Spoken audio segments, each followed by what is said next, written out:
Hello everyone, my name is Brandon Gutierrez, and today I'm going to be teaching you how to use 25 Live in terms of looking for availability for events on campus. So first things first, we're going to be looking on Google for 25 Live. So we're going to type in 25 Live csueastbay. And what we're going to be looking for is 25live.collegenet.com. So we're going to click on that link right there. And from here, we're going to be prompted onto this main loading page right here. Typically, you would want to sign in, but I am already signed in with my account. So from here, you're going to want to go to the locations tab, and we're going to look up a particular location. In this situation, we'll type in arts and education. And then from there, we'll be prompted to a bunch of different options. As you can see, when you type this up, it will give you the type of layouts for these events. Most of these ones for arts and education will be activity style, so to keep that in mind, as well as it will give you the max capacity and the default capacity for each particular location. For this example, we're going to be using arts and education walkway number 1, and then when you get prompted to the page for this area, you'll most likely be prompted to the calendar tab. As you can see, we have an event going on for the entirety of this week. It's going to be our Student Life Fall 2021 Club Expo, but typically you'd want to be looking in the availability for daily or weekly.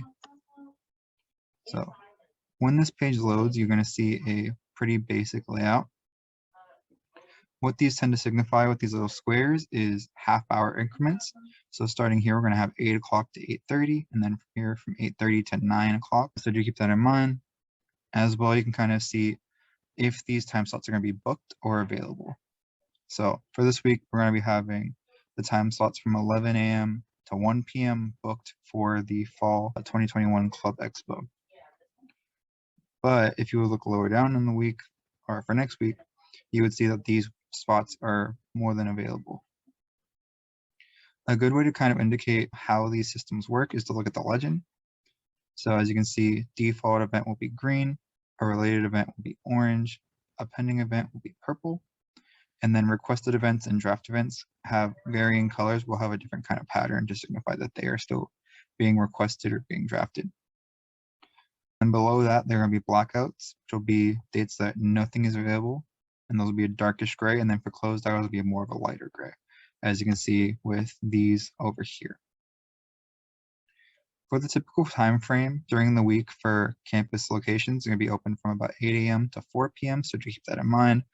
Weekends are more open, but typically weekend events are not held on campus, so do keep that in mind. But once you do that, you would want to make sure just to signify when you would want to have your events held, as well as where the location is. The way you would do that is you would do that through your create an event section on BaySync. So when you're creating an event for your particular club and org, you just want to signify your location and the particular time frame that you would want to have it at. And then from there, it would go through the approval process to make sure that everything is squared away and there's no overlapping events at the time.